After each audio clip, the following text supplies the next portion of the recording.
इसको नीचे कर दें क्या प्रिया? मेरा म्यूट कर दो थोड़ा। क्या करना है? ये थोड़ा नीचे कर दो, बहुत ऊंचा हो रहा है ये। वो हटा दो नीचे से, नहीं नहीं नीचा कर दो, वो हटा दो नीचे से। देखते हैं, फिर बहुत नीचा हो जाएगा तो लगाना पड़ेगा। हाँ नीचा हो जा रहा है प्रिया। मेरी डायरी पढ़ाई हो चुकी है, कहाँ भी हुआ, खुला ही नहीं, पहले तो खुल करो। चुका है, सारा म्यूट है। मैं तो यही करी, पहले वो करो वो तो। ज्यादा नीचा हो जाएगा, बार बार क्लिक करती नहीं।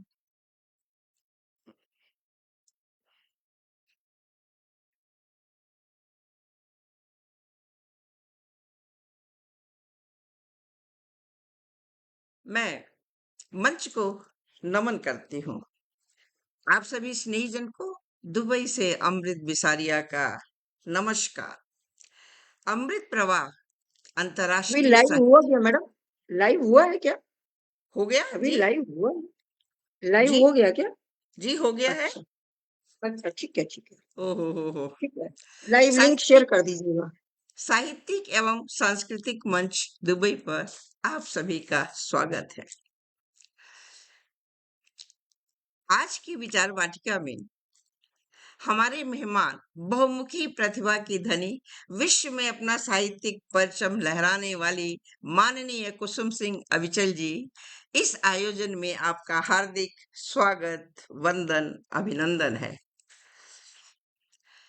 आज विश्व स्वास्थ्य संगठन WHO का स्थापना दिवस है।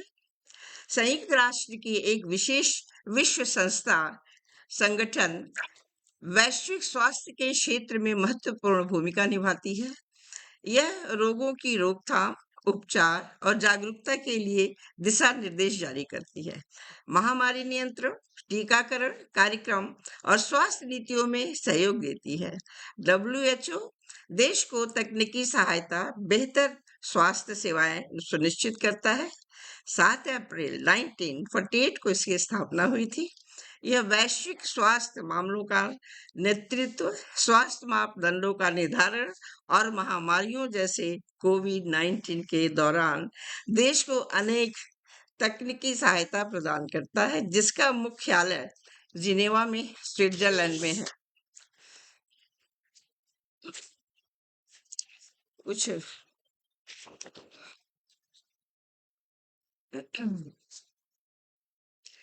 कुसुम सिंह अविचल कानपुर की प्रतिष्ठित साहित्यकार, शिक्षाविद एवं पूर्ण बैंक अधिकारी हैं। अंग्रेजी, अर्थशास्त्र और सांख्यिकी में उच्च शिक्षा प्राप्त कर अनेक मानद उपाधियों से आपको सम्मानित किया गया है। आदरणीय पद्य में गद्य और पद्य दोनों में सक्रिय रहते हुए कविता, गीत, गजल, लेख आदि की रचना करती हैं। आपकी अनेक काव्य कृतियां प्रकाशित है और विभिन्न पत्र पत्रिकाओं में निरंतर लेखन होता रहता है। वे कई साहित्यिक संस्थाओं में प्रमुख दायित्व निभाते हुए देश विदेश के मंचों पर काव्य पाठ, संगोष्ठी आयोजन और हिंदी सेवा में सक्रिय योगदान दे रही हैं। तो आइए ना, आप सभी विचार वाटिका में हम मिलते हैं प्रतिभाशाली व्यक्तित्व से मंडित से आदरणीय कुसुम सिंह अविचल जी से, और उन्हीं के द्वारा उनकी प्रतिक्रियाओं से माध्यम से साहित्य की बारीकियों से अवगत होते हैं। आदरणीय विचार वाटिका में आपका अंतर्मन से स्वागत, वंदन, अभिनंदन है। आगे बढ़ते हुए आदरणीय, व्यक्तित्व और साहित्य क्या एक दूसरे के पूरक है, या यूं कहें कि साहित्य से ही व्यक्तित्व प्रभावित होता है? क्या विचार है आपके? व्यक्तित्व और साहित्य, ये इनका बड़ा घनिष्ठ संबंध है, दोनों का बहुत गहरा संबंध है। साहित्य क्या होता है? व्यक्ति के विचारों का, उसकी अनुभूतियों का, उसकी भावनाओं का अभिव्यक्तिकरण ही साहित्य होता है। और हमारे अंदर जो भी संवेदनाएं होती हैं, उनको हम लेखन के माध्यम से ही अभिव्यक्त करते हैं। और साथ ही हम साहित्य के माध्यम से ही व्यक्तित्व का निर्माण करते हैं, चरित्र का निर्माण करते हैं। व्यक्ति से व्यक्तित्व बनता है साहित्य के ही माध्यम से। ये दोनों जी जी अन्योन्याश्रित हैं। बिना साहित्य के व्यक्ति का व्यक्तित्व निर्माण संभव नहीं है। और बिना व्यक्ति के साहित्य की सार्थकता संभव नहीं है। इसलिए दोनों का बहुत ही घनिष्ठ संबंध है, साहित्य और व्यक्ति का, व्यक्तित्व का। जी, जी, बिल्कुल। हमारे व्यक्तित्व का असर हमारे साहित्य पे ज़रूर पड़ता है और जो हम साहित्य लिखते हैं, वो हमारे व्यक्तित्व से प्रभावित होता है। बिल्कुल सही कहा है आपने आदरणीय कि व्यक्तित्व और साहित्य दोनों एक-दूसरे के पूरक हैं और दोनों के एक-दूसरे से सहायता मिलती है, हेल्प मिलती है, जिससे हमारा साहित्य बहुत आगे बढ़ता है। बिल्कुल ठीक आदरणीय। चलिए आगे बढ़ते हैं। प्राकृतिक दृश्य को देखकर मन रोमांचित हो जाता है। फिर एक कवि हृदय लिखने को तत्पर हो जाता है। क्या ये सच है? बिल्कुल निस्संदेह, क्योंकि प्रकृति का सानिध्य जो होता है हमारे मन को प्रफुल्लित करता है, हमें जी, आनंदित करता है और जो कवि हृदय होता है वह कुछ ना कुछ वो अनायास स्वतः लेखन हो जाता है प्रकृति को देख करके। चाहे तो वो जी, प्राकृतिक सौंदर्य हो और चाहे अपने मन में उठते हुए प्रेम के भाव हों और चाहे वो प्रेम भाव विरह के ही क्यों न हों। वो भी जी, उठ जाते हैं प्रकृति को देख करके और या अगर प्रेम मिलन के हों, प्रेम के संयोग पक्ष के हों, तो वो भी उठ जाते हैं। तो निस्संदेह प्राकृतिक प्रकृति जो है, हमारे लेखन में एक उद्दीपन का कार्य करती है, एक उत्प्रेरक का कार्य करती है। तो प्रकृति का सानिध्य प्रकृति के बिना जो है लेखन यूँ ही एक लेखन मुश्किल हो जाता है। जब हम प्रकृति के सानिध्य में आते हैं, निस्संदेह हमारी सृजनशीलता में वृद्धि होती है और हमारा लेखन उसी दिशा में चलता है और प्रकृति के सानिध्य में लेकर कई-कई भाव, अलग-अलग तरह के भाव, चाहे वो देश के प्रति प्रेम के भाव हों, चाहे वो अपने प्रिय के प्रति प्रेम के भाव हों, चाहे ईश्वर के प्रति प्रेम के भाव हों, चाहे प्रकृति के प्रति प्रेम के भाव हों, सभी भाव उमड़-घुमड़ कर प्रकृति का इतना सुरम्य वातावरण होता है, सकारात्मक वातावरण हमारे शरीर को ऊर्जित करता है, हमारे मन को उत्साहित करता है। तो इस तरह करके प्रकृति का सानिध्य हमारे लेखन को निश्चित रूप से समृद्ध भी करता है और लिखने के लिए हमें बिल्कुल अनायास हम लेखन करने लग जाते हैं। जो भी कवि हृदयी लोग होते हैं और अन्य लोग जो होते हैं वो आनंदित होते हैं। प्रकृति को देख कर के वो मन में उनके आनंद आनंद की हिलोरें उठती हैं और कवि हृदयी जो होता है उसकी लेखनी चल जाती है। जी। जी, बिल्कुल ठीक। प्रकृति एक ऐसा सुरम्य वातावरण हमें या हमारे कवि मन को देती है कि हम आनंदित होने के साथ-साथ अभिव्यक्ति को अपने मन के भावों को शब्दों में लिखने की कोशिश करते हैं। जैसे आप बैठ जाइए बाहर प्रकृति में देखिए चिड़िया चहचहाती हुई एक पेड़ पे। कितनी खूबसूरत आवाज़ होती है और लगता है कि पूरा प्रकृति संगीतमय हो गया है। आप समुद्र के किनारे बैठिए, अभी मैं पिछली बार गई थी समुद्र के किनारे, तो समुद्र की जो धार है, जो वहाँ पे रखे हुए पत्थरों से या जो बाँस बने हुए उससे टकराती है, इतनी सुंदर म्यूज़िक और देखने में इतना आनंद आता है कि लगता है कि बस वहीं हम बैठे रहें और प्रकृति तो हमारी गुरु है आदरणीय। वो सभी भाव, हमारे मन के सभी भाव हमें प्रकृति में दृष्टव्य होते हैं और वो हम देखते हैं और प्रकृति से हम बहुत प्रभावित होते हैं। ख़ास करके मैं प्रकृति से बहुत प्रभावित होती हूँ और मेरी मोस्टली कविताएँ प्रकृति पर ही होती हैं। बहुत सुंदर आदरणीय और इसी सुंदर अनुभूति प्रकृति में डूबे हुए उसको रोमांचित कर देने वाले भाव को लेकर के मैं आगे बढ़ती हूँ और आगे बढ़ते हुए भ्रमण से या किसी साहित्यिक यात्रा से हमारे भाव में अनेक दृश्य चित्रित होते हैं।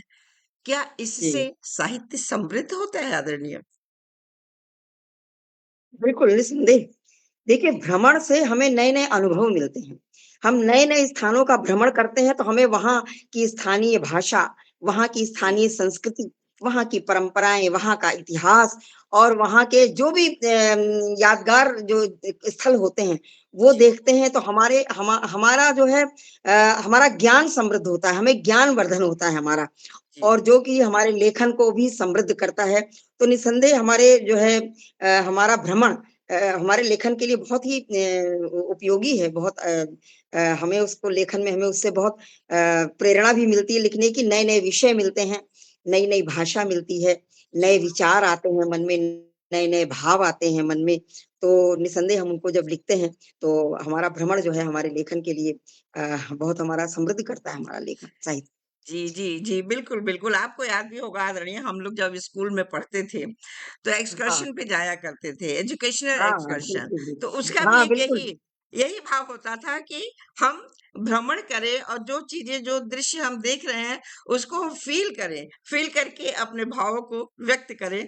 तो इस तरह से भ्रमण जो है, और जब हम भ्रमण पे कहीं जाते हैं तो दूसरे देश की सभ्यता संस्कृति को भी जानते हैं, वहाँ के कल्चर को देखते हैं, और फिर हम अपने भारत के कल्चर से उसकी तुलना करते हैं। तो हमें लगता है कि हर देश बहुत कल्चर्ड है, बहुत सभ्य है, और हम उसके भावों को जानते हैं और एक दूसरे के भाव को समझने की कोशिश करते हैं। तो इस तरह से हमारा ज्ञान भी आगे बढ़ता है और हम थोड़े थोड़े और विद्वान भी होते जाते हैं, देख करके, भ्रमण करके। तो इस तरह से जी, भ्रमण भी हमारे जीवन का बहुत बड़ा अंग होता है, जो हमें साहित्य के लिए प्रेरित करता है। बहुत अच्छा आंसर आप देती जा रही हैं आदरणीय, और टू द पॉइंट।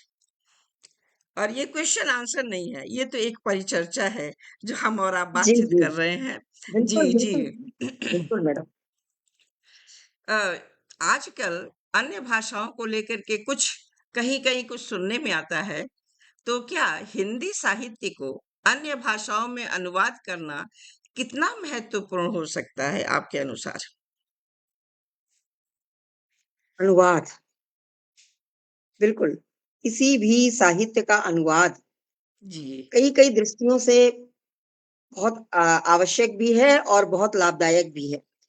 सबसे बड़ी बात ये है कि जब हम किसी भी भाषा का अनुवाद करते हैं, जी, हिंदी का किसी अन्य भाषा में हो या किसी अन्य भाषाओं का हिंदी में हो, तो पहली चीज़ तो देश में, समाज में हमारी सामाजिक समरसता, हमारा सौहार्द भाव बढ़ता है। सम्मान मिलता है हर भाषा को और देखिए सम्मान देने से सम्मान मिलता है। कोई बिल्कुल। भी भाषा हो, तो हम उस भाषा का सम्मान करेंगे तो हमारी भाषा को भी सम्मान मिलेगा और संप्रेषणीयता बढ़ती है।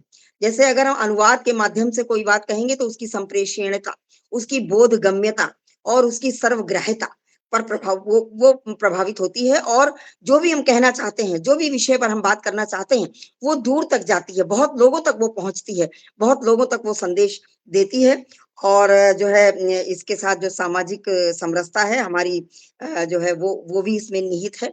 तो इसके मतलब अनुवाद कई कई दृष्टि से अनुवाद जो है लाभदायक है हमारे लिए। तो जी, जी। ये यही मैं कहना चाहूँगी। जी, जी, जी, हर बिल्कुल, भाषा का बिल्कुल। सम्मान होना चाहिए और जी, अनुवाद के जी। माध्यम से ही सम्मान होता है।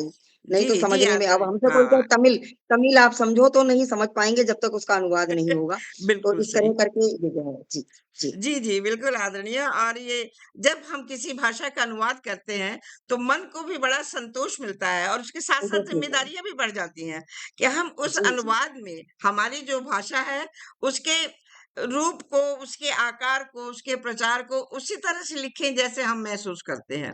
और जब हम दूसरी भाषा में लिखते हैं, तो हमारी भी सभ्यता को, संस्कार को, हमारे आचरण व्यवहार को दूसरे देश के लोग भी उनकी भाषा में जब मिलता है तो वो पढ़ते हैं। तो हम तो वसुधैव कुटुंबकम के पालन करने वसुधैव वाले हैं। कुटुंबकम जी, तो हम बिल्कुल। तो चाहते हैं कि हमारी हिंदी का अनुवाद या हिंदी ग्रंथ का, हिंदी साहित्य का अनुवाद अनेक भाषाओं में हो और इस तरह से निरंतर सभी भाषाओं में हमारी सभ्यता, संस्कृति और हम जाने जाएँ। तो हाँ, इससे ये हमारी बहुत। जो है अनेकता में एकता भी कायम होती है। जी, जी, हमारी जी। भिन्नता में अभिन्नता भी कायम होती है। जी, जी। और ये बिल्कुल सच है। सम्मान किसी मैं तो किसी भाषा के अगेंस्ट कभी भी नहीं रही हूँ, और आपने ये सही कहा कि तमिल तमिल भाषा एक ऐसी भाषा है कि जो मुझे भी समझ में नहीं आती, या जो भाव भी मैं नहीं समझ पाती। बाकी मोस्टली भाषा लोग बोलते हैं तो भाव तो समझ में आ जाते हैं, वर्ड मीनिंग बिल्कुल क्लियर ना हो। तो इस तरह से हमें लगता है कि हम जितनी भाषाओं को समझेंगे, जितनी भाषाओं को जानेंगे, उतना ही हमारे अपनत्व का, हमारे देश का और हमारी भाषा का विकास होगा। बिल्कुल सच कह रही हैं आदरणीय। और हमारे मंच के उस पार से हमारे बहुत बड़े-बड़े विशिष्ट साहित्यकार जुड़े हुए हैं, जिन आप सभी को मैं नमन नमन वंदन करती हूँ आदरणीय। कि यदि आप न हो, आपकी आपकी प्रशंसा के बिना तो कोई भी साहित्य या कोई भी अ, विशेषता आगे नहीं बढ़ सकती है। आप हैं तो हम हैं। तो आप सभी को मेरा वंदन नमन। आदरणीय डॉक्टर अमरेंद्र वर्मा जी भी जुड़ गए हैं। बहुत-बहुत स्वागत सत्कार आपका आदरणीय। रंजना कोठारी जी भी जुड़ गई हैं। बहुत स्वागत आदरणीय, बहुत बहुत स्वागत, बहुत सुंदर लिख रही हैं। मधु मंगल सिंह जी भी जुड़ गए हैं। स्वागत आपका आदरणीय, बहुत स्वागत। अभिनंदन वंदन। मधु मंगल जी लिख रहे हैं, स्वागत आप मातृत्व शक्तियों का। आपका भी बहुत बहुत स्वागत आदरणीय मंच पे। आगे भी लिख रहे हैं आदरणीय बहन अमृत बिसारिया जी को इस परिचर्चा के आयोजन के लिए अपार अपार बहुत स्वागत है आपका आदरणीय। आपको भी बहुत धन्यवाद इतनी प्रशंसा करने के लिए। जी। और चलिए। मैं भी सबका बहुत आभार करती हूँ। मंच के पार बड़ी महनीय उपस्थिति है। जी मैं सभी को नमन वंदन करती हूँ। जी। जी, और आप सभी जुड़े रहिए लास्ट तक हम सभी के साथ, और प्रशंसा करते रहिए ताकि हम और दुगने उत्साह के साथ अपने कार्यक्रम में सफल हो। आप ही तो हैं जो हमें सफलता प्रदान करते हैं। बिल्कुल। एक प्रश्न है मेरे दिमाग में आदरणीय, माइंड सेट और नियत हुँ। में क्या आपको कोई फर्क महसूस होता है? माइंड सेट और नियम में, सॉरी नियति, माइंड सेट और नियत में आपको क्या फर्क महसूस होता है? इन दोनों में बड़ा ही बारीक-सा इसमें जो है फ़र्क है। सुनने में दोनों एक जैसे लगते हैं, लेकिन एक जैसे हैं नहीं। अगर हम माइंडसेट की बात करें, तो वो है जैसे मानसिकता, हमारा मनोविज्ञान और हमारा दृष्टिकोण किसी भी वस्तु को या किसी भी दृश्य को या किसी भी व्यक्ति के विषय में, किसी परिस्थिति के विषय में एक मानसिकता बना लेना। और ये जी, मानसिकता हमारी अ, वहाँ के वातावरण पर परिस्थितियों पर निर्भर करती है। जी, परिस्थितियों के हिसाब से हमारा मानसिकता हमारी बदल भी सकती है, बदल भी सकती है। बिल्कुल, बिल्कुल। जहाँ तक नियत का बात है, नियत अगर हम नियत कहें तो वो हमारा इरादा, हमारा मंशा, जी, हमारा इंटेंशन क्या है। तो नियत जो है ये हमारे अंदर का भाव है, अंदर हृदय का भाव है, हृदयस्थ भाव है। वो नकारात्मक भी हो सकता है, सकारात्मक भी हो सकता है। बिल्कुल, तो जी, इस तरह करके और माइंडसेट भी है, हमारी मानसिकता भी नकारात्मक भी हो सकती है, सकारात्मक। लेकिन माइंडसेट बदलता रहता है, वातावरण के हिसाब से, परिस्थितियों के हिसाब से, जबकि नियत हमारी अंतर्निहित होती है, हमारे जी, दिल के अंदर की भावना होती है, वो लोग समझ भी नहीं पाते नियत में क्या खोट है या नियत अच्छी है या कैसी है। तो ये जो है मन की निहित भावना है, तो ये बड़ा बारीक-सा फ़र्क है। मतलब मानसिकता हमारी परिवर्तनीय है माहौल के हिसाब से वातावरण के हिसाब से, परिस्थितियों के हिसाब से और नियत हमारे हृदय के अंदर जो नियत है हमारे अंदर कि किसी के लिए, तो वो मन का निहित भाव होता है, वो उजागर नहीं होता है। तो इस तरह सोचने का जो है रहता है दोनों बहुत बारीक-सा फ़र्क है दोनों। जी, जी, बिल्कुल सही कहा आपने।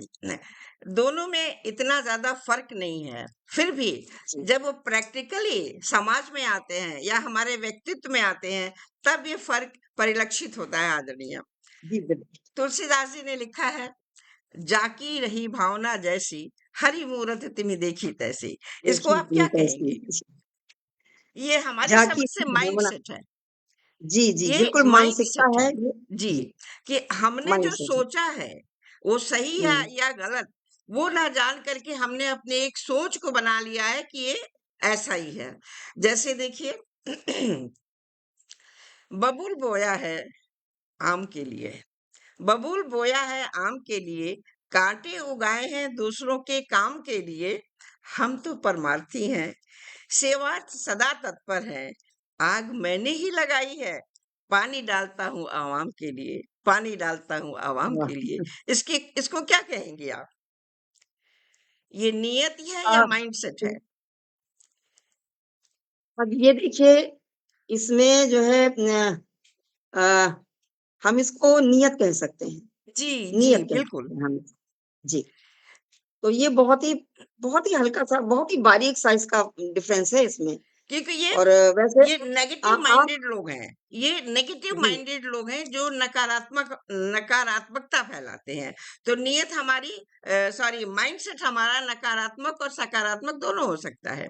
जैसे श्री जी, राम की बिल्कुल। मूर्ति को हमने जिस रूप में देखा तो देवता समझा, भगवान समझा, आदर्श पुरुष समझा, बहुत अच्छा बेटा समझा। कुछ लोगों ने पत्नी को लेकर के चले गए, घर का ध्यान नहीं रहा, ये सब बहुत सारी चीजें हैं रामायण में। और एक चीज मैं आपको बताऊं, मुझे रामायण हर रूप में बहुत पसंद है। मुझे लगता है मैं जो कुछ भी चाहती हूँ वो सब मुझे रामायण में मिलता है। तो इस तरह से नियत नियत हमारे अंदर इनबिल्ट होता है। हमारे ये वैदिक हमारे संस्कार हमारी आत्मा का अंश होता है, जो गलत नहीं हो सकता है। माइंडसेट हमारा गलत हो सकता है। चलिए, बहुत अच्छा जवाब मिल रहा है और बहुत अच्छी तरह से हम आगे भी बढ़ते जा रहे हैं, अनेक वार्ताओं को अपने दिलो दिमाग में बिठाते हुए। बहुत अच्छा लग रहा है, क्योंकि जो है जी, ज्ञान भी जी, बढ़ता है। जी, तो जी, जी। तो अभी हम माइंडसेट और नियत की बात कर रहे थे, हम आगे बढ़ते हैं। और आप अपने साहित्य में किसको प्राथमिकता देती हैं? प्रेम को, समाज को या आत्मसंघर्ष को?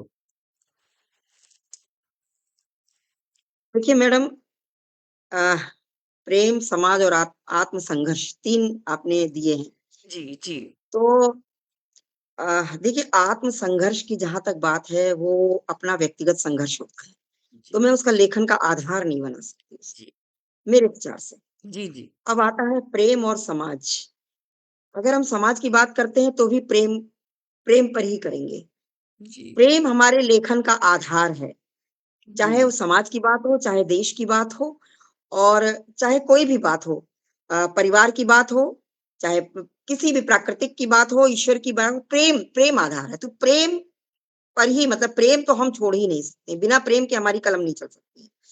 तो प्रेम से ही हमारे अंदर सकारात्मक भावना आती है, प्रेम से ही हमारे जो है लेखन को एक दिशा मिलती है, एक सकारात्मक दिशा मिलती है प्रेम से।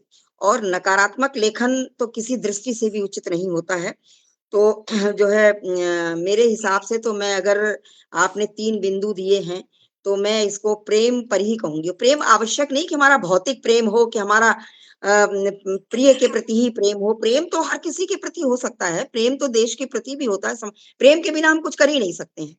चाहे कोई लेखन हम कर ही नहीं सकते, लेखन का कोई अर्थ भी नहीं है बिना प्रेम के लिखने का। तो मेरा तो ये है कि मैं तो प्रेम को ही, मैं इसको प्राथमिकता दूँगी, किसी विषय पर भी लिखूँ, लेकिन मेरी लेखन का आधार प्रेम हो। जी, बहुत बहुत सही कहा आपने।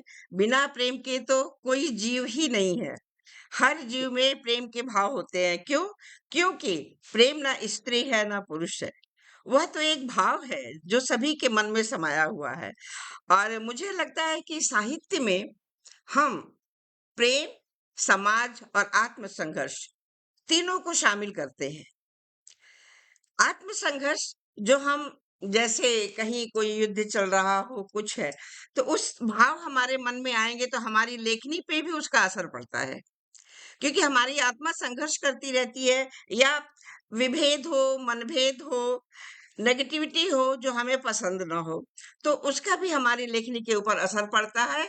और समाज, ये सारी चीजें समाज के अंदर समाई हुई हैं। और समाज में तो पता नहीं कितने रंग हैं। उन सब रंगों को हम अपनी लेखनी में परोसते हैं, लिखते हैं, और मोतियों जैसे शब्द निकल निकल करके हमारी कविता या हमारे भाव के पेज पे आते हैं। तो प्रेम, समाज और आत्मसंघर्ष, ये तीनों 1 मिनट चीजें। मैडम। जी, जी, 1 जी, मिनट मैडम। जी, जी, हाँ, आत्मसंघर्ष की जो आपने बात की, तो मैंने इसको इस कॉन्सेप्ट में लिया है कि हमारे जीवन का व्यक्तिगत संघर्ष। जी, अगर देश की बात करते हैं हम, सामाजिक संघर्ष, समाज में कभी विघटन होता है, सामाजिक कभी-कभी समस्याएँ खड़ी होती हैं, देश में युद्ध की स्थिति आती है, जी, वो फिर हमारा देश प्रेम, समाज प्रेम के अंतर्गत आ जाता है। जी, जी, लेकिन बिल्कुल। आत्मसंघर्ष, मैंने इसको अपने व्यक्तिगत जो है जी, जीवन में, हर जी, जी, किसी के जी, जीवन में संघर्ष जी, होता जी, है। जी, तो बिल्कुल सही उस कहा आदरणीय। उस लेकिन संदर्भ में मैंने आत्मसंघर्ष का लिखे भी थे। हमारी लेखनी पे प्रभाव आता है। इंसान जो जो अपनी लाइफ में बुरे दिन देखता है या परेशान होता है, तो ज्यादातर लोगों की लेखनी में वो झलक मिलती है हुँ। अनुभव, आत्मसंघर्ष की। जीवन के अनुभव जो होते हैं। जी, जी, जी। तो उसके अनुभव का भी उसपे असर आता है हमारे बिल्कुल साहित्य में। कैसा बाकी देश जी, प्रेम, बिल्कुल, मातृ प्रेम, ये सारे बिल्कुल। प्रेम तो हमारे साहित्य में आते ही हैं। जैसे मेरे जी, लिखने का केवल एक टॉपिक नहीं होता आदरणीय, कब मन में क्या हाँ, भाव आ जाए, वो सब लिख जाते हैं। बहुत अच्छा जवाब आदरणीय। और इधर इधर मैं देख रही हूँ एक से एक महान कलाकार, एक सॉरी साहित्यकार, एक से एक महान कवि जुड़े हुए हैं। आदरणीय रूपचंद्र शास्त्री जी भी मंच पे उपस्थित हो गए हैं। बहुत बहुत स्वागत आपका आदरणीय। बहुत सुंदर विचार गोष्ठी। बहुत बहुत धन्यवाद आपको आदरणीय। दीपाली गुप्ता जी भी आ गई हैं। स्वागत है आपका आदरणीय। रूपचंद्र शास्त्री जी लिख रहे हैं, डॉक्टर कुसुम सिंह अफजल जी को नमस्कार।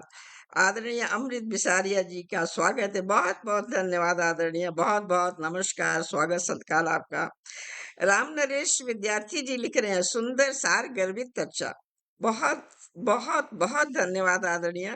इतने सुंदर सुंदर सकारात्मक प्रशंसा करने के लिए आप सभी का बहुत बहुत धन्यवाद। और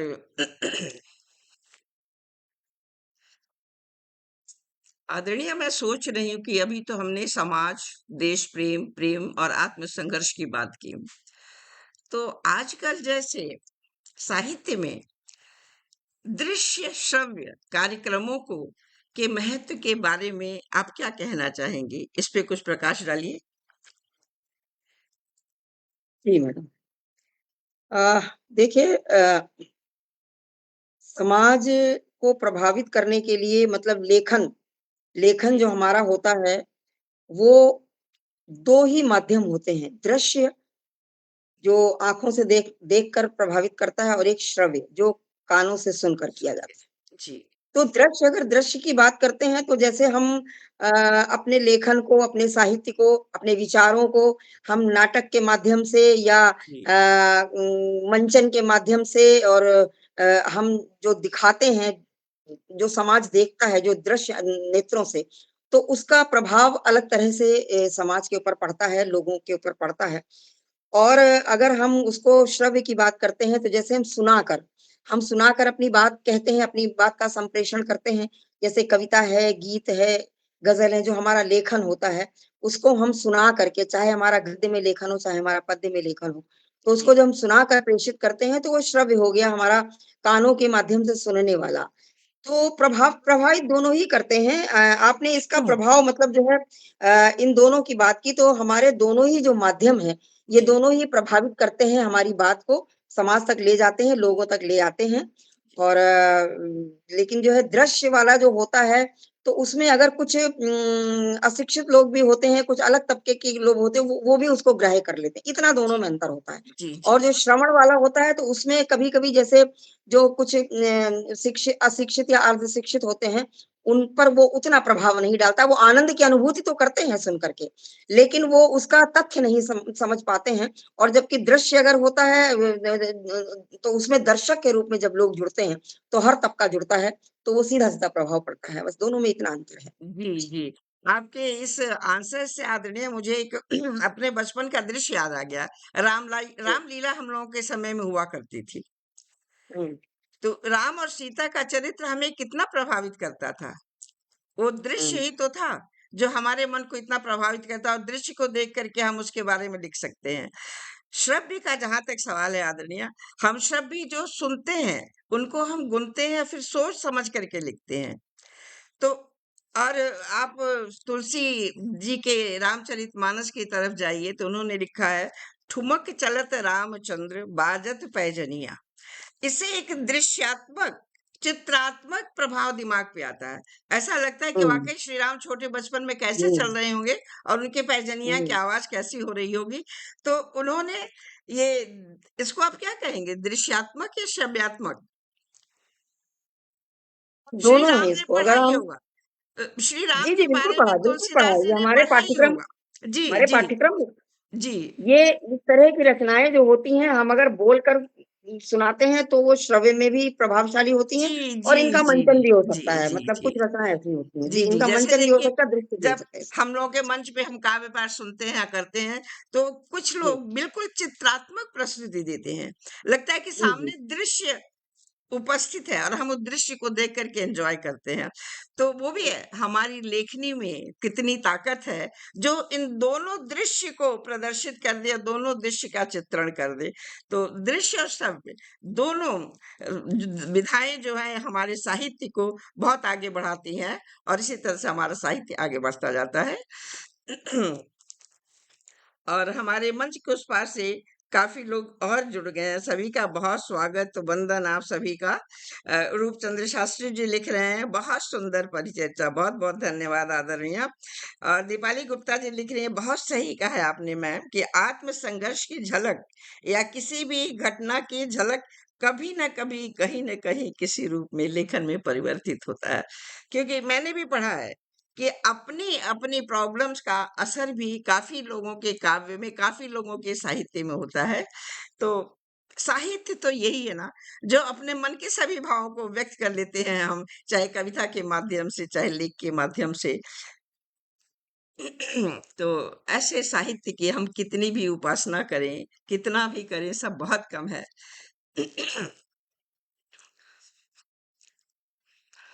आजकल आदरणीय छंदबद्ध कविता या छंद मुक्त कविता की रीति है, इसमें आप किसको तवज्जो देना चाहेंगे? पद और छंद मुक्त। जी, जी। जी। छंदबद्ध हमारी जो एक लेखन शैली है, ये हमारी परंपरागत शैली है। और जो छंद मुक्त जो है, वो आज वर्तमान में इसका ज़्यादा प्रयोग हो रहा है। जी। दोनों में फ़र्क सिर्फ़ इतना है मेरे अनुसार कि छंदबद्ध जो होती हैं रचनाएँ, वो वास्तव में सरस होती हैं, कर्णप्रिय होती हैं। और जो छंद मुक्त रचनाएँ होती हैं उनमें गेयता की भले ही कमी हो, जी। लेकिन वो प्रभावशाली होती हैं। वो किसी उद्देश्य को लेकर, किसी बिंदु को लेकर, किसी विषय को लेकर के लिखी जाती हैं। उनमें कभी-कभी वो संवाद की शैली में भी होती हैं, वर्णनात्मक शैली में भी होती जी, हैं, गद्यात्मक शैली में भी होती हैं। तो आज जो हम देख रहे हैं, आज वर्तमान में जो लेखन है, वो छंद मुक्त में अधिक हो रहा है क्योंकि वो त्वरित भी हो जाता है और छंदबद्ध जो है, वो उसका अपना अलग आकर्षण है। छंदबद्ध में हम पूरे शिल्प और उसका सबका ध्यान रखते हैं, उसमें भावों को हम शब्दों में इस तरह बुनते हैं कि उनमें गेयता हो और उसमें सरसता हो और सुनने में आनंद की अनुभूति हो। और दोनों की अपनी-अपनी विशेषता है दोनों की। वो सार्थकता को प्राथमिकता दी जाती है और इसमें सरसता को प्राथमिकता दी जाती है। जी। तो दोनों ही लेखन हैं, दोनों ही शैलियाँ जो हैं आज चल रही हैं जी, और मैं आपने भी दोनों बिल्कुल शैलियों में जी, जी, बिल्कुल सही कहा आपने कि पहले जो है छंदबद्ध कविताएँ होती थी जिसे हम गा सकते थे। जिसे गा सकते थे और सुर, ध्वनि का भी ध्यान रखते थे कि लयबद्ध हो, लयबद्ध कविताएँ हों। लेकिन लयबद्ध कविताएँ या इतना सुर का ध्यान रख कर के आजकल या कभी भी थोड़ा मुश्किल रहा होगा। तो जब ये छंदबद्ध कविताएँ थी तो साहित्य शायद इतना वास्ट नहीं था और वास्त अब जो है फ्री है सभी। तो अपने मन हुँ, के भाव, उन्मुक्त विचार ऐसे लिख देते हैं जैसे परिंदा आसमान में उड़ता चला जा रहा हो। और आप मैं अपनी बताऊं, मैं यदि सोच के लिखूं कि मैं आज ये दोहा लिखूं या आज ये गजल लिखूं और जब मन में भाव आता है तो लिखूं, तो कुछ लिखने के बाद मुझे लगता है कि ये तो मैं जो लिखना चाह रही थी ये तो हुआ नहीं। फिर मैं भी कभी कभी छंद मुक्त लिखना शुरू कर देती हूँ जिसमें एक फ्लो होता है, एक प्रसार होता है, निर्झरणी जैसे बहता जाता है। तो दोनों ही तरीका हमको साहित्य व्यक्त करने का या अपने कविताओं को लिखने का, दोनों ही माध्यम सही है, जो जिस तरह से अपने भाव व्यक्त कर सके। हाँ, वो लयबद्ध होती हैं छंदबद्ध कविताएं, और छंद मुक्त कविताएं लयबद्ध नहीं होती हैं, वो फ्री होती हैं, स्वच्छंद होती हैं, जो अपने भाव हम लिखते जाते हैं। बिल्कुल आपने सही कहा कि हमारे पुराने कवि जो भी लिखते थे तो वो छंदबद्ध कविताएं ही लिखते थे मोस्टली। जी। तो इस तरह से तो हमारी पारंपरिक विधा है लिखने की, जी, जी, छंदबद्ध वाली पारंपरिक पारंपरिक हमने विधा है। वहीं से लिखना शुरू किया, क्योंकि लगा ना, जैसे आप कामायनी देखिए, आप मैथिली शरण गुप्त की देखिए, उर्मिला देखिए, ये सब लयबद्ध है, ये सब छंदबद्ध कविताएं हैं, लेकिन भाव बहुत अच्छे हैं। और स्त्री भाव को आजकल लोग लिखते हैं छंद मुक्त, वो भी भाव बहुत अच्छे हैं। तो सबकी अपनी अपनी लिखने की शैली हो गई है, लेकिन कविता थोड़ी लयबद्ध हो, थोड़ी प्यार से गुनगुना करके सुनाई जाए, जबकि मेरा गला तो बहुत खराब है, मैं नहीं गुनगुना सकती कोशिश के बाद भी। अच्छा तो वही लगता है जो कर्ण प्रिय भी होता है, भाव प्रिय भी होता है और कर्ण प्रिय भी होता है। और हमारे मंच के उस पार से आप भी जुड़ गई हैं आदरणीय, बहुत बहुत स्वागत है आपका। आदरणीय यशपाल सिंह जी जुड़ गए हैं, बहुत स्वागत सत्कार आपका आदरणीय, सादर प्रणाम आपको। किरण भट्ट जी भी जुड़ गई हैं, सादर प्रणाम आपको किरण भट्ट जी। दीपाली गुप्ता जी लिख रही है, समय के साथ परिवर्तन आता है और हमें उसे स्वीकार कर लेना चाहिए। बिल्कुल बिल्कुल सही कह रही है आदरणीय, परिवर्तन जो अच्छाई की तरफ जाता हो उसे स्वीकारना ही चाहिए, बिना स्वीकारे तो इंसान का जीना ही मुश्किल हो जाएगा। बिल्कुल आप सही कह रही हैं। आप सभी का बहुत स्वागत वंदन है। आपकी टिप्पणियां पढ़ करके हमारे मन को भी बहुत हर्षोल्लास बढ़ रहा है, और मुझे लग रहा है कि आदरणीय कुसुम सिंह जी को भी बहुत अच्छा लग रहा होगा, और एक जोश पैदा हो जाता है इस एटमॉस्फेयर में जब प्रशंसा मिलती है तो।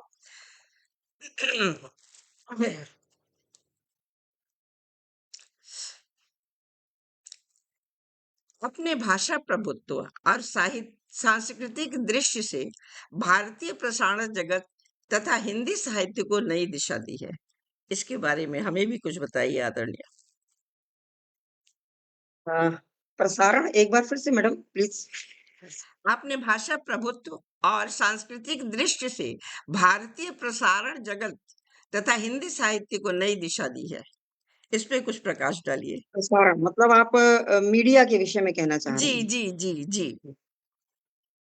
बिल्कुल। देखिए मीडिया, जो हमारा सोशल मीडिया है, इससे हमारी लेखन को, हमारे साहित्य को, हमारी भाषा को दूर-दूर तक पहुँचाया है। इसकी व्यापकता बढ़ी है। पहले जब ये सोशल मीडिया नहीं था, तो ये अ, सीमित था। जो लोग पुस्तकें पढ़ते थे, जी उन्हीं उन्हीं तक वो पहुँचता था, जो भी लेखन होता था, जो भी संदेश होता था, जो भी। लेकिन सोशल मीडिया के आ जाने से ये इसका प्रसार-प्रचार बढ़ा है और इसकी प्रभावशीलता भी बढ़ी है।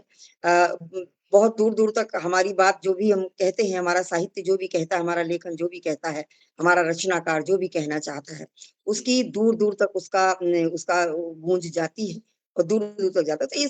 तो इस दृष्टि से हमारा मीडिया, सोशल मीडिया जो है ये बहुत जैसे सोने पे सुहागा हो गया है। यद्यपि इसके कुछ दुष्प्रभाव भी हैं। जी जी जैसे बिल्कुल जी जी जैसे अगर अगर हम मीडिया को बिल्कुल मीडिया पर ही निर्भर हो जाते हैं, तो फिर हमारे ऊपर हमारे स्वास्थ्य पर भी फ़र्क पड़ने लग जाता है, बिल्कुल हम जी लती हो जाते हैं। जैसे बिल्कुल हम मोबाइल और लैपटॉप और ये जितने गैजेट्स होते हैं इलेक्ट्रॉनिक, इनके हम अगर लती हो जाते हैं, तो ये हमारे लिए दिक्कत हो जाती है और फिर दूसरी हमारी सृजनशीलता भी प्रभावित होती है। जी क्योंकि हम अगर मीडिया के ऊपर डिपेंड है आजकल तो मीडिया इतना एडवांस हो गया है कि लेखन और ये सब भी होने लग गया है, तो हमारी सृजनशीलता, हमारी मौलिक वो भी प्रभावित होती है। तो इस तरह दोनों इसके प्लस माइनस दोनों पॉइंट्स हैं। कहते हैं कि हर चीज़ को इस्तेमाल करने में चाहे कोई भी हो विज्ञान हो या मीडिया हो या कोई भी क्षेत्र हो, बिल्कुल उसमें हम अपने विवेक का इस्तेमाल करें। जी हम बिल्कुल उसको आँख सही। मूंद कर ना उसको फ़ॉलो करें, हम उस पर अपना विवेक इस्तेमाल करें, अपने विवेक का प्रयोग करें, उस हिसाब से मतलब उसके जो अच्छी बातें हैं उनको हम ग्रहण करें और जो उसके जो नेगेटिव्स हैं, जो उसके हमारे लिए हानिकारक चीज़ें हैं, उनको हम ना लें। तो इस तरह मीडिया हमारे लिए उपयोगी भी है, दुरुपयोगी भी है, हमारे विवेक पर डिपेंड करता है कि हम इसको किस जी तरह जी लेते हैं। बिल्कुल बिल्कुल बिल्कुल सही आदरणीय। कोई भी चीज हो, चाहे मीडिया हो या समाज हो, बहुत सारी हुँ, चीजें ऐसे होते हैं। एक मोबाइल को ही ले लीजिए आदरणीय, इसका आविष्कार हुआ था, कितना जरूरी था कि कहीं भी बच्चे दूर हो या कहीं भी कोई दूर हो, एक दूसरे का हालचाल हम ले लेते थे। लेकिन आज देखिए मोबाइल का कितना मतलब बुरा प्रभाव पड़ रहा है आजकल के यंगस्टर्स को, बच्चों को। तो कहते तो वही है ना, इति सर्वत्र वर्जयेति, चीजें बनाई जाती हैं कि आप उसका सही इस्तेमाल करिए, तभी जाकर के वो फ्रूटफुल होंगी। यदि आप उसका मिसयूज करते हैं या उसका गलत एक प्रचार करते हैं, तो साहित्य हमारा वहीं पे ठप हो जाता है। तो हम अपने भाव को, यदि हम मीडिया के ऊपर डिपेंडेंट हो, तो हम अपने भाव की ओरिजिनलिटी को खत्म कर देते हैं। हमारे अपने भाव ओरिजिनल नहीं रह जाते हैं। तो इसलिए हम साहित्य लिखें, हमने जो लिखा है उसका प्रचार हो, ये हमारा भाव होना चाहिए। ना कि हम मीडिया से साहित्य लिखें और उसका प्रचार हो, उसका तो फिर दुष्प्रचार ही होगा। तो बिल्कुल आपने सही कहा कि मीडिया अच्छा भी है और बुरा भी है, जबकि बनाया गया है अच्छाई के लिए। लेकिन वही है ना, चिराग तले भी अंधेरा होता है, तो लोग हम्म, ढूंढ ही लेते हैं चीजों को कि हम कैसे उसको खराब कर सकते हैं, स्पॉइल कर सकते हैं। तो बिल्कुल सही कहा आपने आदरणीय।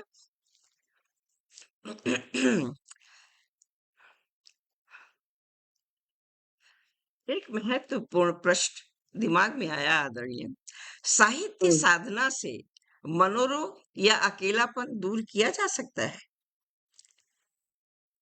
बहुत बढ़िया आपने बात कही है। निसंदेह देखिए, साहित्य एक ऐसा टॉनिक है जी, जो कि तन और मन दोनों को ही स्वस्थ रखता है। साहित्य के सानिध्य में हमारे विचार परिष्कृत होते हैं, हमारे मन में प्रदूषित विचारों का समावेश नहीं हो पाता है, वो होते भी हैं तो परिष्कृत हो जाते हैं। तो हमारे न आज का समय जो चल रहा है, आज का युग जो चल रहा है, कट थ्रोट कॉम्पिटिशन है, इतनी प्रतिद्वंदिता है और इतना भौतिकवादी युग है, अर्थतंत्र है, अर्थ है, पैसे का चल रहा है युग। तो इसमें हर व्यक्ति बड़ा मानसिक रूप से मतलब अवसादग्रस्त भी है, तनावग्रस्त भी है और इस तरह करके तो इन सब चीज़ों में साहित्य की बहुत बड़ी भूमिका हो जाती है। जो हमारे जो मनोरोग हैं, इनका इनका कारण ही ये सब तनाव हैं, जो सामाजिक तनाव हैं। जी, और अकेलापन ये जो हमारा डिजिटल युग है, जो हमारा ये सोशल मीडिया इसने लोगों को एकाकी भी कर दिया। देखिए हम मनुष्य एक सामाजिक प्राणी है, वो मशीनों के साथ नहीं रह सकता है, उसके लिए समाज चाहिए, लोग चाहिए, परिवार चाहिए, जिसकी कि आज समाज में हम देखते हैं उसकी कमी है। परिवार भी विघटित हो रहे हैं, समाज विघटित हो मतलब उसमें एकाकीपन की भावना। और दूसरे जो है एक जो है मनोरोग पैदा हो जाते हैं जब आदमी टेंशन में होता है, जब कोई तनाव में होता है तो मानसिक रूप से वो रुग्ण हो जाता है। तो वो रुग्णता हमारे शरीर को भी प्रभावित करती है। तो निसंदेह अगर प्रभु की कृपा से हमें साहित्य की तरफ हमारा रुझान है और प्रभु ने हमको लिखने की, ईश्वर ने, माँ सरस्वती ने हमें लिखने की थोड़ी थोड़ी बहुत भी, कोई ऐसा नहीं, कोई कॉम्पिटिशन नहीं, कोई जी, प्रतिद्वंदिता नहीं कि हम किसी जी, से कम नहीं, ऐसा कुछ नहीं। जो जी, हम लिख पा रहे हैं, हम लिख रहे हैं। तो उससे हमारा मस्तिष्क स्वस्थ रहता है। तो निसंदेह जो है साहित्य हमारे मानसिक, शारीरिक स्वास्थ्य के लिए बहुत ही एक टॉनिक का काम करता है और इससे हमारा अकेलापन भी दूर। पुस्तकें हमारी सबसे अच्छी साथी होती हैं, जो हमें कभी पथ भ्रमित भी नहीं करती हैं, बिल्कुल जब भी देंगी सही दिशा देंगी। तो साहित्य जी, भी हमारा पुस्तकों का है। जी, तो जी, जी। जी, बिल्कुल सही आपने कहा आदरणीय। हमारा साहित्य जो है हमें अकेले नहीं रहने देता, हुँ, और जब हम अकेले नहीं रहते हैं तो हमारे दिमाग में बेकार की उल्टी सीधी बातें भी नहीं आती हैं, जो नहीं सामाजिक आती है। परिस्थितियों में लोगों की लाइफ में आती हैं। क्योंकि आप देखिए, हम प्रैक्टिकल जाए, जैसे कभी कभी मन दुखी होता है, दुखी क्या या मतलब उदास होता है, और हम साहित्य को लेकर के लिखने बैठ जाते हैं, वो सारी उदासी गायब हो जाती है। और बिल्कुल, साहित्य यदि साथ है तो अकेलापन कहाँ है? अकेलापन तो कहीं है नहीं, क्योंकि हम साहित्य में इतने इन्वॉल्व हैं कि हम अपने मन के भाव को लिखते हैं, फिर ये भूल जाते हैं किसने हमें क्या कहा था। फिर और ये आजकल जो प्रतियोगिता का समय आ गया है, तो साहित्य प्रतियोगिता के लिए नहीं है। हम आगे हैं, तुम पीछे हो, ऐसे करके ये कोई चीज़ नहीं होती, कोई कॉम्पिटिशन नहीं है। ये तो हमारे मन के भाव होते हैं, जो हमारे मन को सुकून देते हैं और हमारे अकेलेपन को भी दूर करते हैं। ये आपने सही कहा कि आजकल अकेलापन बढ़ता जा रहा है, क्योंकि हमारा जो समाज था सीमित होता जा रहा है।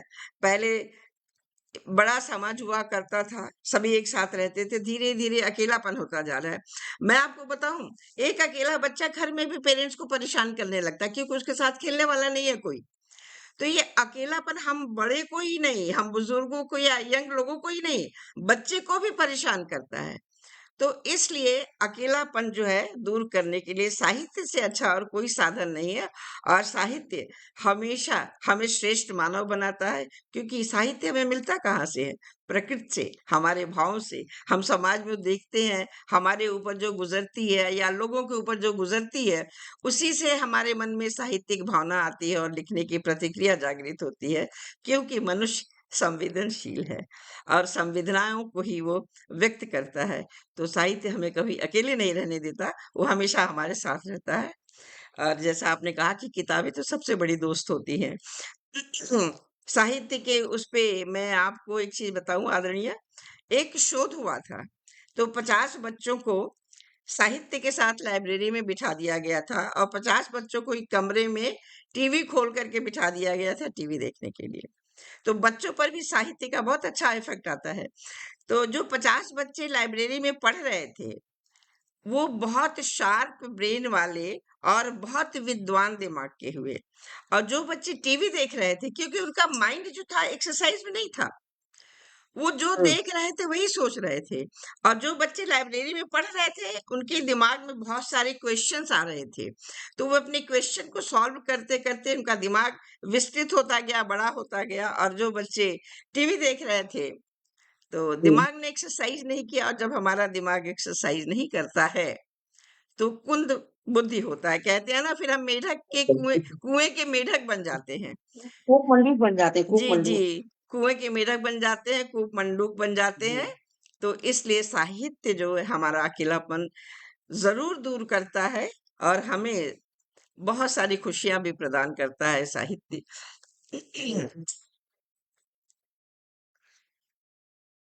जी, मैडम।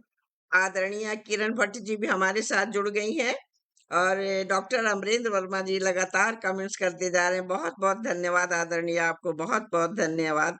यशपाल सिंह जी भी जुड़े हुए हैं और बहुत अच्छे अच्छे कमेंट्स हो रहे हैं। दीपाली जी लिख रही है, समय के साथ परिवर्तन आता है और हमें उसे स्वीकार लेना चाहिए। छंदबद्ध कविता विद्वान लिख सकते हैं और छंद मुक्त कविता हर कोई लिख सकता है। जी आदरणीय, बिल्कुल आप सच जी। कह रही हैं। और समय के परिवर्तन को यदि अच्छी दिशा में है तो हमें जरूर स्वीकारना चाहिए। और आगे वो ये भी लिख रहे हैं, गांधी जी ने एक बार कहा था कि इंसान मशीनों का गुलाम न बने। बिल्कुल सही, बिल्कुल। मशीनें तो हमारी गुलाम है, हम क्यों मशीनों के गुलाम बनते जा रहे हैं? बिल्कुल सही लिखा आपने आदरणीय। और बहुत सुंदर सुंदर कमेंट्स आते जा रहे हैं। और हम अपने रास्ते पे आगे बढ़ते जा रहे हैं आप सभी के कमेंट के साथ साथ।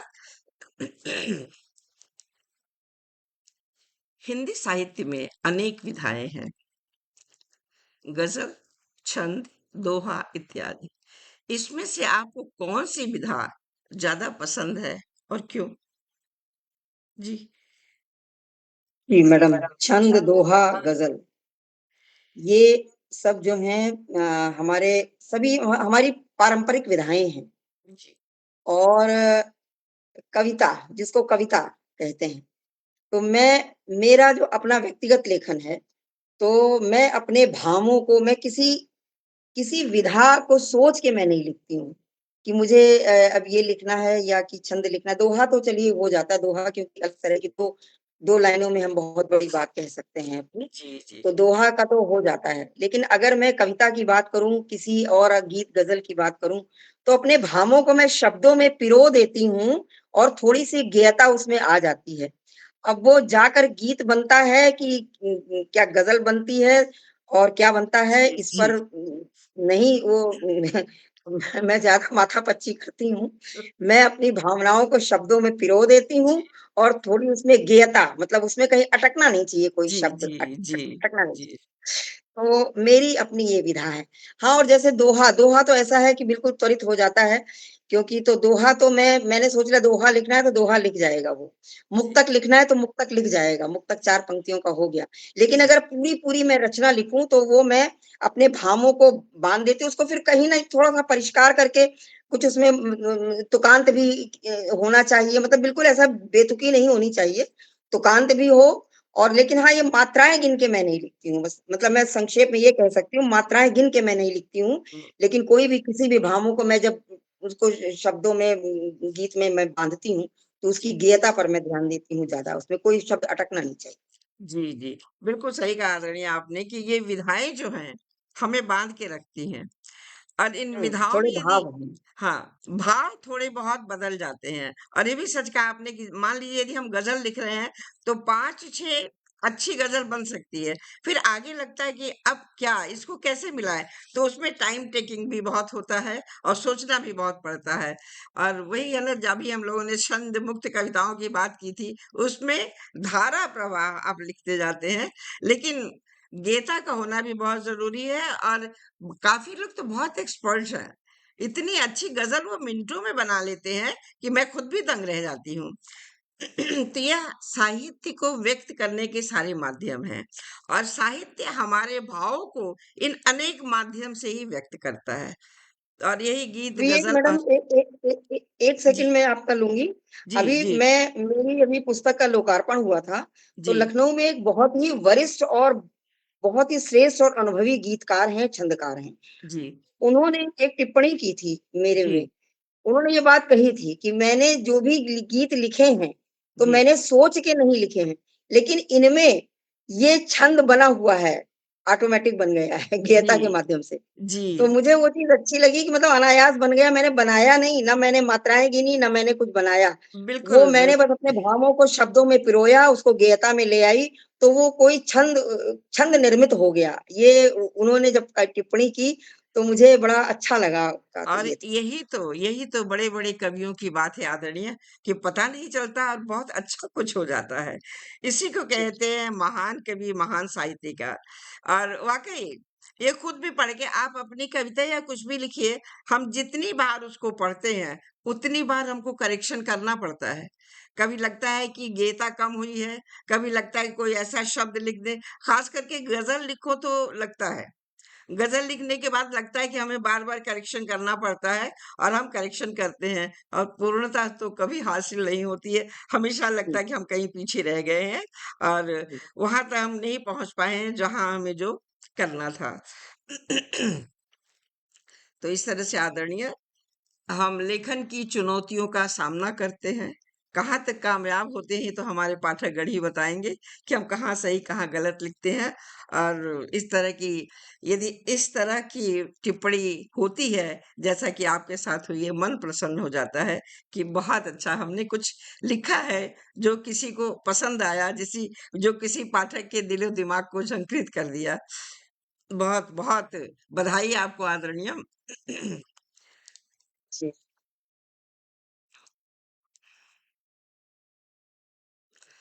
आदरणीय समय अपनी आज गति से बढ़ रहा है। जी। जी? जी, जी। जी, जी, आजकल बोलिए अपना प्रश्न। वर्तमान जी, हिंदी साहित्य की दिशा और दशा पर आपके क्या विचार हैं? जी। बड़ा ज्वलंत प्रश्न है ये, हिंदी की दशा और दिशा। जी, हमारी हिंदी की वर्तमान में दशा क्या है और इसकी दिशा क्या है? दशा, दशा की अगर मैं बात करूँ, तो आज हमारा जो ये डिजिटल युग आया है हमारा जो, जी, तो इससे हमारी इस हिंदी की दशा, हमारी हिंदी भाषा की दशा में बहुत बहुत जो है सुधार हुआ है, मैं कह सकती जी, हूँ इसको। जी, क्योंकि जो जो हमारी हिंदी भाषा पुस्तकों तक सीमित थी और पुस्तक जब कोई पढ़ेगा तभी उन तक पहुँचेगी। जी, हम लोगों ने तो पाठ्यक्रम में पढ़ा है, बहुत पढ़ा है। जी, लेकिन जो ये हमारा सोशल मीडिया है, जो हमारा डिजिटल युग चल रहा है, जब इस पर हमारा साहित्य, हमारी हिंदी भाषा आ रही है, तो इसकी दशा बहुत ही समृद्ध स्थिति में है हमारी हिंदी भाषा, हमारा हिंदी साहित्य। जी, हम कह सकते हैं, हमारे देश में ही नहीं पूरे वैश्विक स्तर पर हमारी हिंदी भाषा, हमारा हिंदी साहित्य बहुत ही सम्मान पा रहा है और बहुत ही समृद्धता पा रहा है जी, और इसकी जो है व्यापकता भी बढ़ रही है, इसका प्रचार-प्रसार भी बढ़ रहा है। ये तो हमारी हिंदी भाषा की दशा के विषय में कह सकते हैं। इसकी दशा जो है बहुत अच्छी दशा, मतलब जो है इसकी स्थिति बहुत सुदृढ़ स्थिति में है हमारा। और जी, अगर दिशा की मैं बात करूँ तो निसंदेह जब हमारी दशा इतनी समृद्ध है तो हमारी दिशा भी बहुत अच्छी है। क्योंकि हमारा साहित्य हमने देखा हिंदी भाषा के प्रति लोगों का इतना रुझान बढ़ रहा है हमारे देश में ही नहीं, हमारे बल्कि पूरे विश्व स्तर पर। और जी, हमारी नई पीढ़ी, हमारी जो अगली पीढ़ी है, युवा युवा जो हमारे हैं, उनका भी रुझान बहुत बढ़ वो उसका मेन कारण ये है क्योंकि हमारा सोशल मीडिया वो एक-एक व्यक्ति तक हमारी भाषा को, हमारे साहित्य को पहुँचा रहा है। तो इसकी दशा और दिशा दोनों में जो है बहुत ही बहुत सशक्त है हमारा और बहुत ही सही दिशा में हमारी हिंदी भाषा और हिंदी साहित्य है। जी, नदी की कल-कल जैसे आवाज़ करते हुए दशा और दिशा जी। दोनों बढ़ती जा रही है।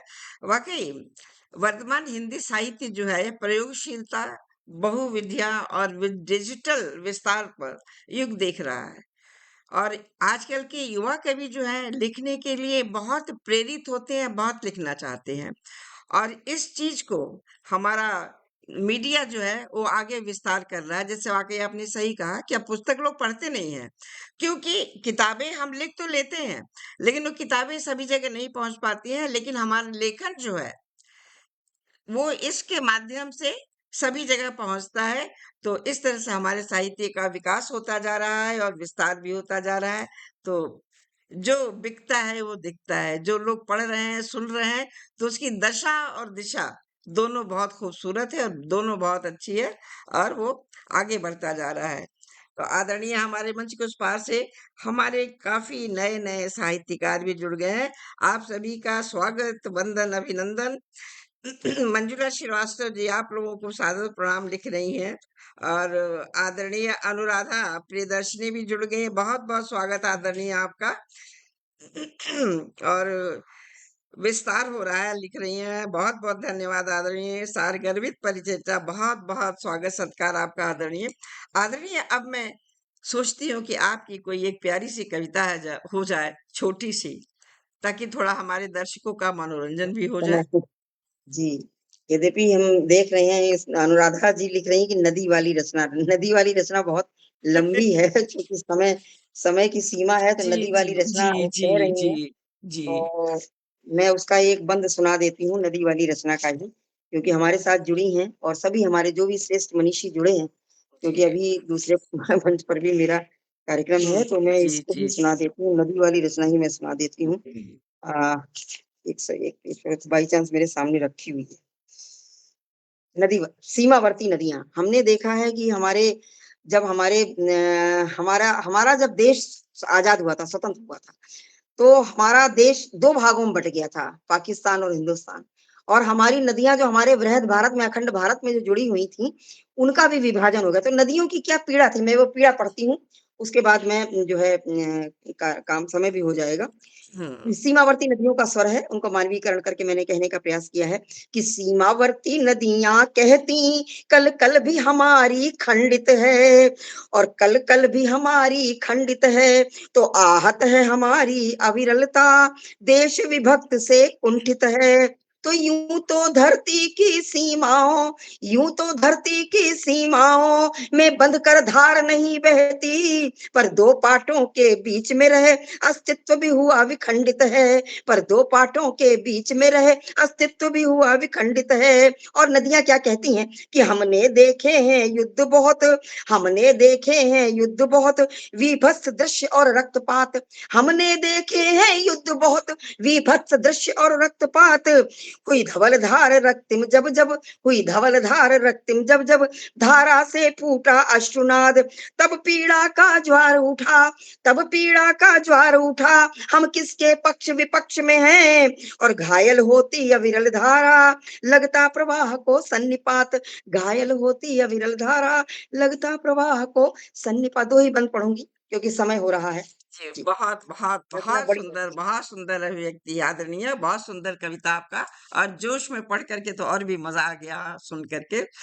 तो आज के हमारे आमंत्रित साहित्यकार आदरणीय कुसुम सिंह अविचल जी, जो समाज की संस्कृति के जीवित दर्पण हैं। आपके व्यक्तित्व और कृतित्व में साहित्य की गहराई और संवेदनशीलता स्पष्ट झलकती है। साहित्य और व्यक्तित्व दोनों एक दूसरे के प्रतिबिंब है। आपने सही कहा, साहित्य व्यक्ति को संवेदनशील, जागरूक और गहन दृष्टि देता है। वही व्यक्तित्व की आभा साहित्य को जीवंत बनाती है। आप न केवल शब्दों को स्वरूप देती हैं, बल्कि जीवन को नया दृष्टिकोण से देखने की प्रेरणा भी प्रदान करती हैं।